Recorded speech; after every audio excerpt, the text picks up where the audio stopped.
Storygram Network. Hosting for this podcast is generously provided by Transistor at transistor.fm.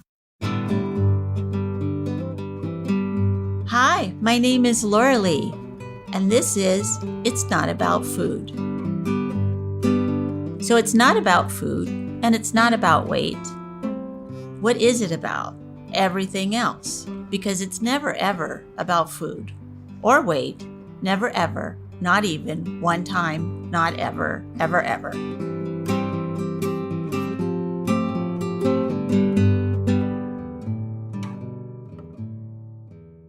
Hello, everyone. This is Laurelee Roark of It's Not About Food podcast. Today, we're going to talk about recovery. What does it look like? What is it? How do you know when you are? How do you know that you need to? Just sort of look at it right in the face. So happy to have my wonderful business partner of many, many years, Carol Normandi, is here today. This is the end of the year of 2020, the most terrible year ever in my life. And what does recovery look like? What did it look like last year? What's it going to look like this year? And where are you right this minute in this day at this time? So I'll let Carol introduce herself and tell us what she's been doing this last couple of years, I think. So go for it. Thank you, Laurelee. It's always a pleasure to be with you and to see you. You too. Hear about all the great work you're doing. I have been doing my private practice and working with MRITA, an intensive outpatient program in San Rafael. When I think about this topic, I think about how grateful I am that I got into recovery and all the lessons that recovery taught me that I use day to day to cope with all the stresses. I'm so grateful. We talk about the miracles and the gifts of this recovery process.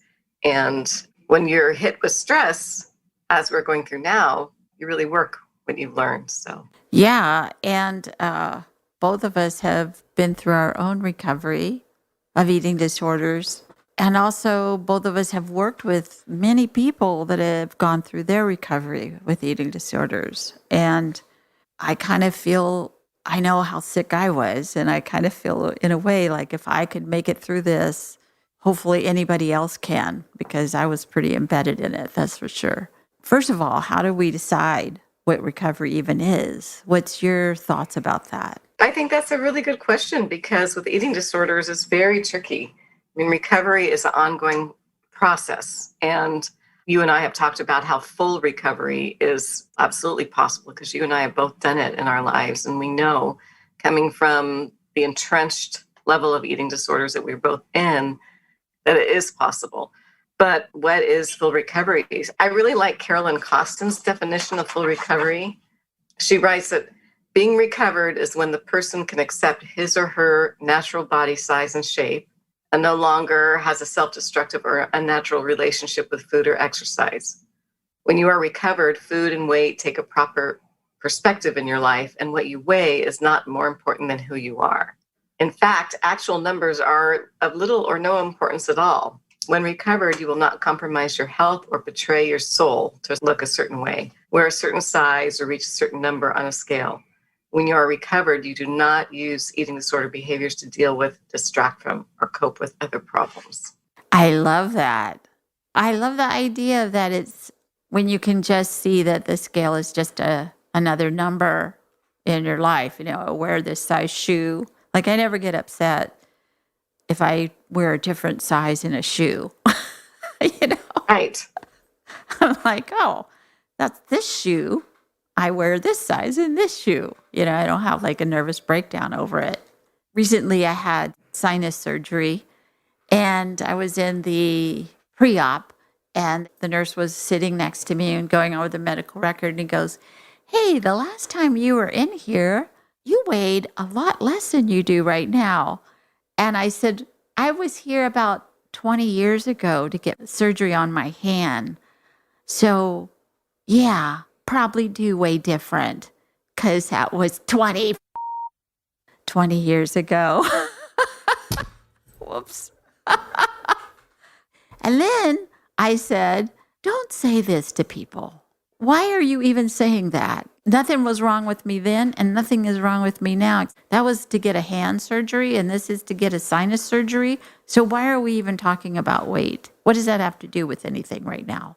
And he goes, oh, I don't know. I just thought it was interesting. And I said, yeah, I don't think it's that interesting. I think that was recovery for me, because what would I have done 30 years ago? I would have gone on a diet as soon as I got out of that surgery. I would have had a nervous breakdown that I weighed a lot more now than I did 20 years ago, you know? Yeah, absolutely. So what you're talking about is having enough internal strength and awareness of who you are, and developing the ability that when those messages continue to come, because they haven't changed, they continue haven't to come really intensely, we can catch it and say, oh, there's the eating disorder voice in the world, and I'm not going to buy it. Not only that, I'm going to set a boundary and I'm going to stand up to it. Yeah. And that's recovery, being strong enough to not internalize what's still out there. Right. And that I didn't even later on start to freak out about it and think about it and obsess over it and be like, oh, what do I need to do? I just let it go. It was another number in my life. I have a number of my age, and I have a number of, like I said, like what size shoe I wear. Now I have this number for my weight. Oh, well, it's okay. It's just how much I weigh. It's not, what is that button we have? How much does your self-esteem weigh? Anyway, so yeah, I love that description. And I also like one of the things that we have in our book, It's Not About Food, which is if you do go back to eating disorder behaviors or different behaviors, then it's a red flag. Right. And this is the interesting thing about food, right? And our recovery from both food, and we're recovering from our self-hatred that's projected onto our body, which is that you can't just cut it out of your life like alcohol and drugs. So we have to change our relationship. So there will be continual process of it arising and arising and arising. And the recovery, when you are recovered, you're at the point where you can notice it arising and see it as a red flag, to be able to say, okay, what needs my attention? And go meet yourself there instead of going to use the behaviors to cope with it. And that's just a lovely freedom to have. It is. It's just using everything as fodder of no matter what it is. Why am I spending money I don't have? Or why am I mad at this person and I don't even know why? And why, blah, blah, blah. Just checking in with ourselves about how we feel or what we think. So what do you think, Carol, about when you're working with somebody who is very ill? Because you're working with people with severe eating disorders. So how do you give them hope or faith in the future that they will get a recovery when they might just be at their wits' end, obviously? Well, I like educating people about the process of recovery and the things that have to fall into place so that they can have a map. I still use the map and Beyond Hunger, and I oftentimes pull out our teen map because it's such a fun map. So helping people understand, okay, these are the pieces that need to fall in place. You have to understand what message you've internalized that have turned into your own self-hatred and how those turn into hating your body. You have to start to come and love and appreciate your natural body size. You have to really start being aware of the emotions that are arising and how to learn to meet them and nurture yourself and take care of yourself without using any destructive behaviors. And you need to start doing this intense, present self-care around your food and your body that you may not have been taught how to do. And once you are able to start putting those all into places, then your eating disorder starts to fall away. Yeah. Because you don't need it. It's important for people to have stories of hope and watch the recovery process. And, social media has been quite challenging because there's so many sites that encourage disordered eating and body dissatisfaction and body hatred. But there are also now more and more sites on Instagram and TikTok and Facebook that promote body love, body acceptance, and recovery.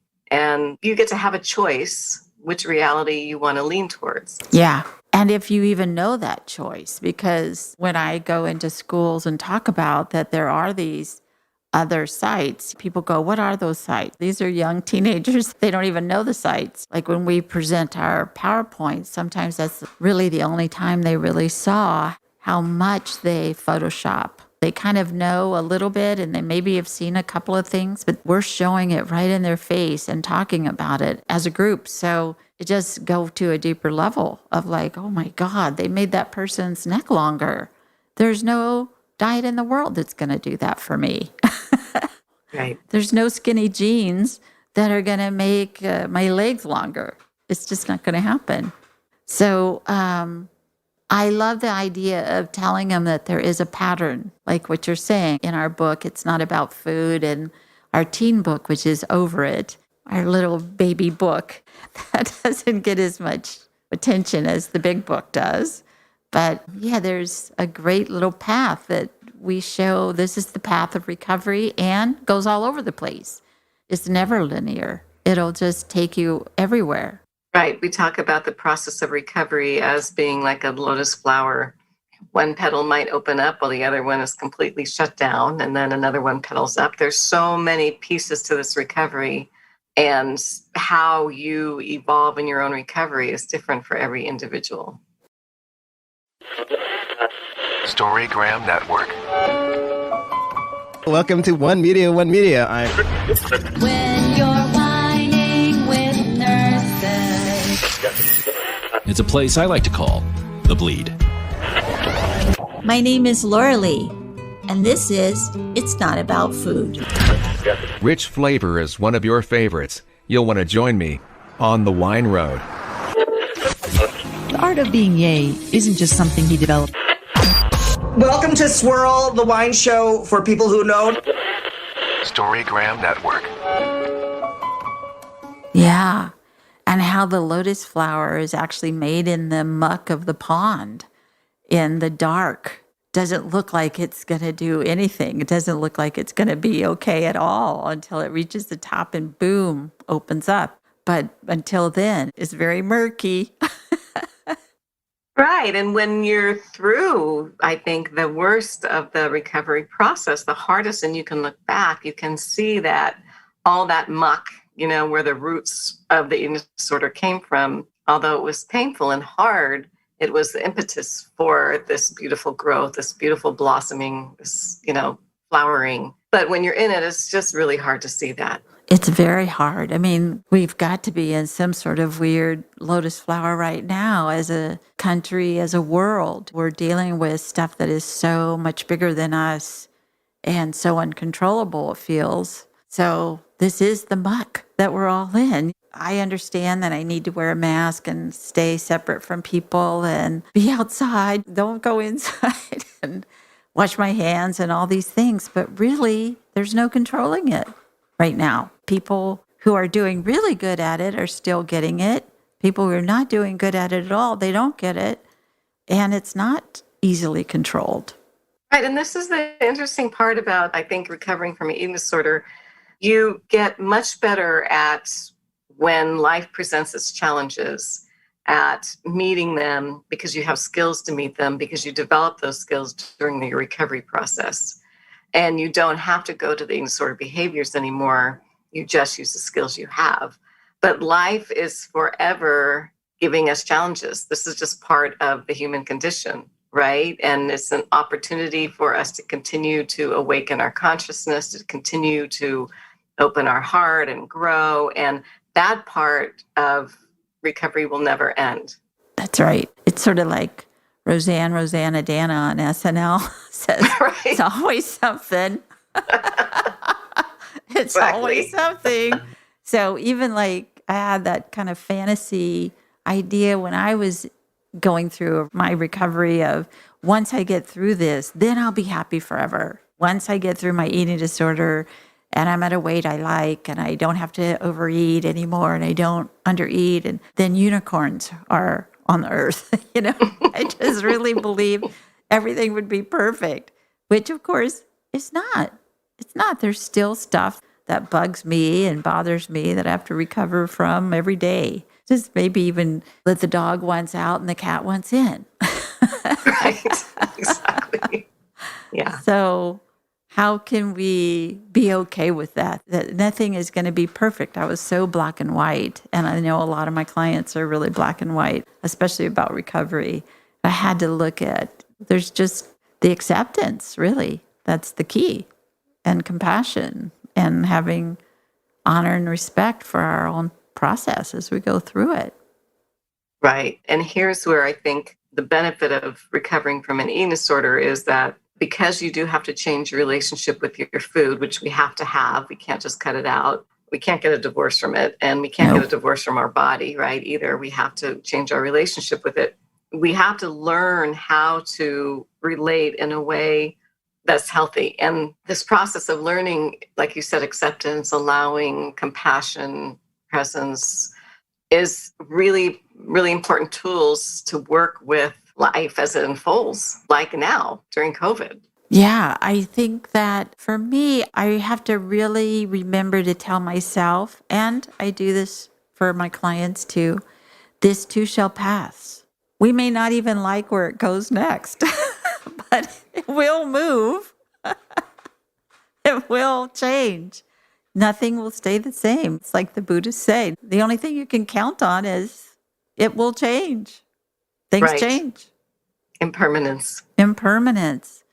I guess the suffering comes from wanting it to be the same if it's good, or even if it's not good. If you figured out how to deal with your thing, then you don't want it to be different because then you have to figure something else out. Right, exactly.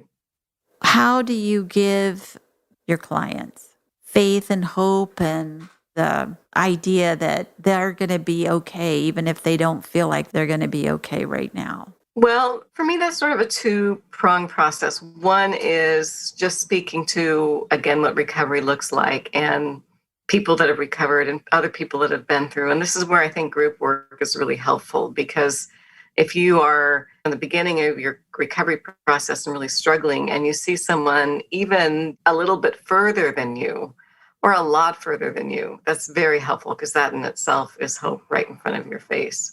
So that's one piece. The other piece, I think, is that helping people transition to, again, not being so focused on the result, which is hard to do because, of course, you want the struggle to stop, but really being focused on the process, that what you're wanting to get is changing this relationship with yourself. So even if it's hard, even if you still have these behaviors, you're more loving, you're more kind, you're more present, you're more thoughtful, you're more responsive. So starting to shift from the outcome to being present with the process.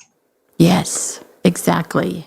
Which, remember, we used to get a lot of people were upset about the P word, the process word. I don't want to hear that. TP, trusting the process. I don't want to hear that That's anymore. your process. Right. I want to know what's going to happen. I want a letter. I want it signed and sealed and delivered. Yeah. Yes. Right. And I can see somebody's process unfolding beautifully. I'm sitting over here and I'm watching them thinking, oh my God, that's just so great where you are, where you're going. And they're like, no, not great. Not great at all. This is painful. I don't want to be here, whatever. So we have to hold that vision for them of where they're going. Conditioning in our culture, it's not like in school someone says, oh, wow, I really like how you creatively answered that question. How you drew around it while you were thinking, how you doodle while you're thinking. It's like, oh, you got an A, B, C, D, or E, or F. So you're conditioned to go for the outcome, whatever the outcome is, instead of really enjoying the process. Right. And it's graded on something outside of yourself that doesn't have anything to do with your own creative process either. No, the sky is blue. Well, not always. Sometimes it's bright pink. I don't know. It's a weird thing. So we have a platform here. Gratefully, a lot of people are listening to the podcast, and I'm wondering if there's anything that you want to say to all those people out there about recovery and how to keep the faith as they're going through it, if you will. Well, I've been working personally on keeping the faith because I've been doing a lot of side volunteer work into the climate emergency. And it's a very challenging subject right now, and it's really easy to lose the faith around it. And so I've been working personally on, again, finding the way that I can show up with love and presence and kindness and compassion in no matter what I do. So even if everything's falling down around us, can I be grounded in me showing up in the moment and being thoughtful and kind and present?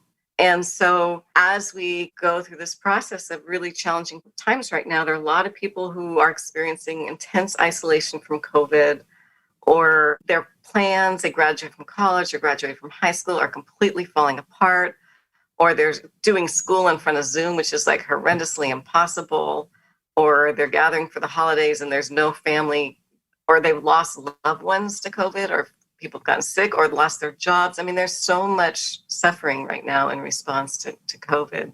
And worldwide, it's not just us here or way over on the other side of the world. It's everyone. I really encourage people to find refuge in finding those sweet spots where they can be grateful for, where they can show up in a loving way, where there's warmth and connection and presence and compassion.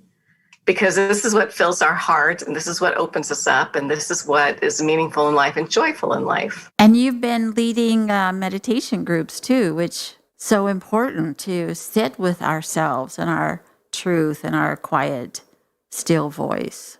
Yeah, I've been doing that because it was really important for me. Yeah. Yeah. That's how Beyond Hunger was started. It's like, well, we want to do it. Exactly. We need this. we need to recover like what we're saying. Yeah, exactly. So that's how it always is, isn't it? So it is very important to learn how to sit with ourselves, even in the turmoil that we're all in right now. Yes. And I feel like if you're sensitive at all, which a lot of us are, of course, even if you're not touched personally with COVID, we know people who are, or we know it is out there. It's a lot of people that have it, so it's going to touch us somewhere.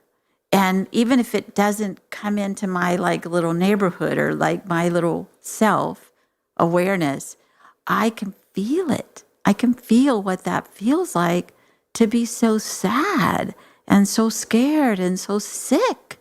I know that we're empathetic people, and we can just be so sad about those North Dakotans or those Texans or those New Yorkers that are suffering with this, or right here in California. Southern California, their numbers are so high right now. It's scary, really scary.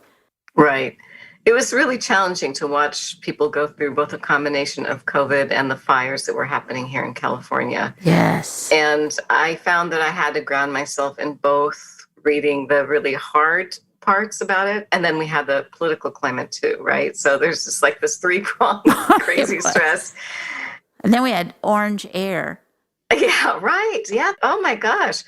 So experiencing the really hard part of that, but also I had to ground my other part in looking at all the amazing things people were doing about it. I mean, there was so much showing up by people in incredibly different ways, and that was really beautiful. So holding both of those, and I've learned that from my recovery. Yeah, we have to hold them both, or hold them all. Everything is got a seat at the table, if you will. Well, Carol, I'm so grateful for you to be on this show today. This is going to be for 2021, looking forward. And I hope that everyone gets something out of this podcast, and let's stick together far apart. You know? Which is why we're on Zoom. Right. It's so Thank weird. you, Laurelee, for the opportunity. It's always a delight to be with you. I have had such a wonderful journey with you on my own recovery. You helped reinforce my recovery always. So I'm so grateful for you. And you, me too to you. So take care, and thank you very much. And I'll see you later. Okay. Next year. Hopefully.